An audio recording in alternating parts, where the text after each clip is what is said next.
Dorchester is also ground zero in the Maryland Chesapeake for the grand and ominous changes that human fossil fuel burning has set in motion.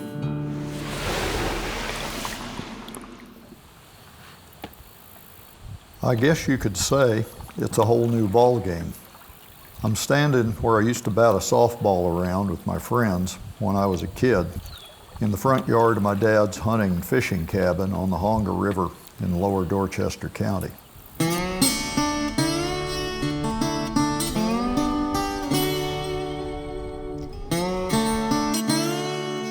If the consequences of global warming and rising sea levels and the worsening erosion and the high tides they bring seem a little hazy to you, come take a tour of Dorchester County, where the future is now. Check out the dying forests, sunken tombstones, waterlogged home foundations of communities going into the bay. Plan a bicycle trip down some of the Mid-Atlantic's most scenic country roads, but check your tide chart before you go. In another century, maybe less, this fourth largest county in Maryland by land area is going to be the 14th largest out of 23 counties. It's absolutely true anywhere that you're going to be seeing these impacts of sea level rise. It just happens to be that here within the Chesapeake Bay, within Dorchester County specifically, these are the places they're going to be impacted by this first. We're expecting within the bay a little bit more than a 2-foot rise by 2050. And then by 2100, our best estimates at the moment are about 5.5 feet of additional sea level within the bay. This is erosion over my lifetime that's been driven by a sea level rise of inches. What you just heard from Mike Scott is that by around 2050, we could see another 2.5 feet on top of what we got now. And by the end of the century, 5.5. The animation here shows how the lower Dorchester County become flooded as the sea level rises. By the end of this century, more than half of the Dorchester County will be underwater. Well, this here's the Anchor of Hope Cemetery. Now I've got graves literally falling in the water. I think I've probably lost about 10 people so far. There used to be about 150 feet of marsh. Of course, the marsh is not there today because of the erosion over the years. I see sometimes what I might call a kind of landscape mortality, where features that I was accustomed to viewing don't exist where they might have existed 20 years ago. You know, 20 years ago, this was a beautiful mix, pine, oak, woods, and now it's just pine, and not for long. These pines are dead, and they just don't know it yet. So it's a 1-2 punch. You know, as that salt water comes in and poisons off the hardwoods, and then eventually it kills off the pines, that forest canopy is thinning out. And as that forest canopy thins out, it's allowing more sunlight to hit the forest floor, and ordinarily you would expect an explosion of understory species. But because basically it's poison, most of the species that are naturally adapted, you know, to respond to that sunlight, they can't handle that salt, so they're not responding. But we have this invasive plant, Phragmites, and it does very well in that environment, and it's capitalizing on all the open space. That frag will continue to flourish. And then eventually what we're going to have is a bunch of 30-foot tall stumps with 15-foot tall Phragmites underneath, and that's all we're going to have. Well, this is a first for me, to come here in June at the peak of the breeding season and not find the salt marsh sparrow.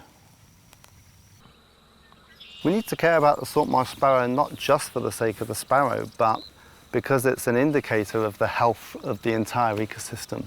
And salt marsh habitat acts as a buffer against storm surge, and it can actually protect human communities and take the energy out of storm surges.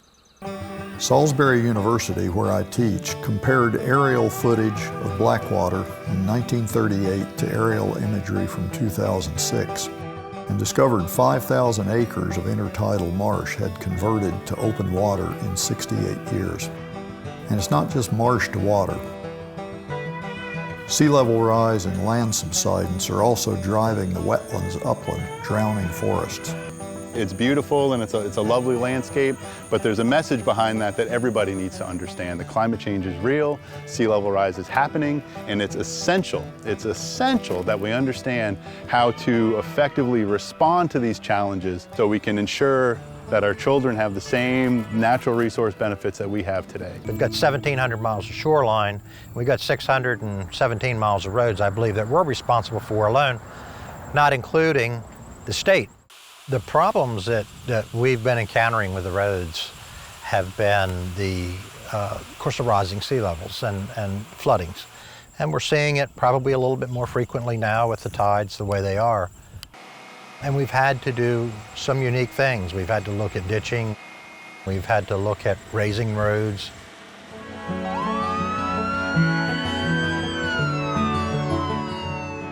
We have an ambulance station at Madison Volunteer Fire Company. It's our primary response unit down to the lower parts of the county, Taylor's Island, Hooper's Island. They know that if flooding gets to a certain level, because the firehouse sits right on the water, that they will have to leave everything, take the unit, and move it north, which means we're further away from the area that we're meant to cover.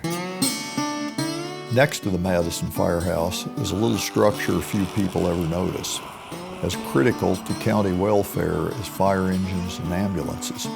Thousands of acres of farms and timberlands stretching south for miles depend on this little slab of concrete to survive.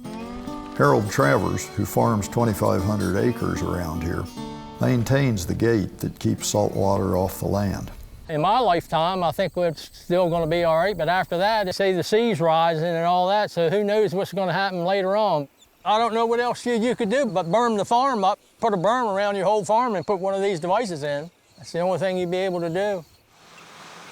Berming their entire property is just what Danny Dawson and Kathy Harvey did. Every feature is a response to high tide. Even the hen house is raised. The septic tank is mounded up, as are 3 parking spaces for cars. Before we did the raised berm, we had to figure some way to keep our cars out of the tide. They're just too expensive to get ruined. It's worth it to live here. It's a land of pleasant living. I didn't really think about the tides changing when I was younger and first selling real estate at all. But over the past 6 years, it's become much more focused on the issues of the tides. They all seem concerned. Some people's concern is another's challenge. Consider the Draper family. To beat the tides, Draper is building a berm around his property and raising his house 81 inches, twice as much as required by Dorchester County's revised building codes. We like a good adventure. It's what we've always done.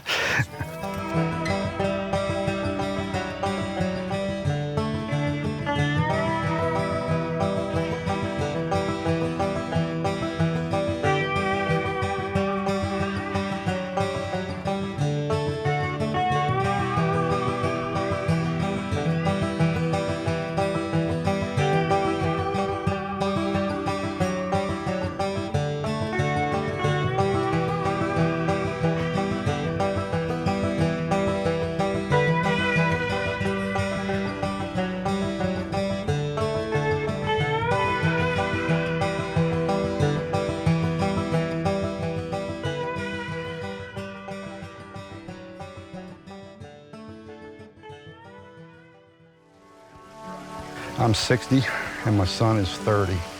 He's going to live here till he dies, my son, so, you know, it's invaluable to us to make it dry. The Drapers may be bucking the odds, trying to make a go of it here in coming decades. But they are tough, adaptable, resilient folks. One shovelful at a time. Just been a lot of shovelfuls. All the qualities that are going to be needed as Dorchester County and other low-lying parts of coastlines everywhere struggle with the challenges of rising seas. We've shown how a lot of people in Dorchester County are working hard to stay in place. And why not? They live in the beating heart of Chesapeake Bay, the most delightsome patch of the planet. But sea levels that rose a foot or less during the past 100 years could rise by 6 feet or more in this century, 2 or 3 feet in just the next 30, 40 years. We have to understand that and plan for it right now. At the moment, if we can get a hold of this in the next, literally, the next 5 to 7 years, we have time to fix it that way. If we wait, there won't be. Then we will be in crisis mode. And once you're in crisis mode, everything is going to get more expensive. Everything is going to happen in a very shocking and upsetting way to the people that live there, and no one's going to be happy with that. If you worry about your children, grandchildren, what kind of life they will live, you should take some actions. Global warming, sea level rise is caused by human activities. Because it's a global problem, it's easy to wave your hand and say that we cannot do anything. But I think that by working together, we can tackle this big problem. Think globally, act locally. I've never been able to improve on that old environmental dictum, and it's especially relevant with climate change. We can still avoid some of that 6 feet of sea level rise or worse forecast by 2100. We do it by getting serious as a state, a nation, a planet about reducing, mitigating, eliminating the fossil fuel burning whose carbon dioxide emissions are at the root of the problem. Locally, shorter term, in Dorchester and in low-lying parts of virtually every county that borders Chesapeake Bay, we have to deal with rising tides now. If we don't, Zillow, the real estate company, foresees that by 2100, more than 64,000 properties in Maryland alone with a value of almost $20 billion will be underwater. We have to plan now for an orderly retreat, as what is politely called nuisance flooding begins to change people's daily lives and devalues properties. That doesn't mean we can't also pursue interim options where science tells us we can buy time. One guiding concept is to leave room for nature to do what nature's gonna do one way or the other as the tide bullies its way inland, to make space for new wetlands to form on timberland, farms, and yards. So as we go forward in the future, we're going to need to buy the development rights of those places from the people who own them now, so you've got room for the marshes to migrate into as the seas rise. The seas are rising. In Dorchester County, the future is now. I guess we're sitting just a little bit off where center field used to be now. When you come back here and see these changes, it's just amazing.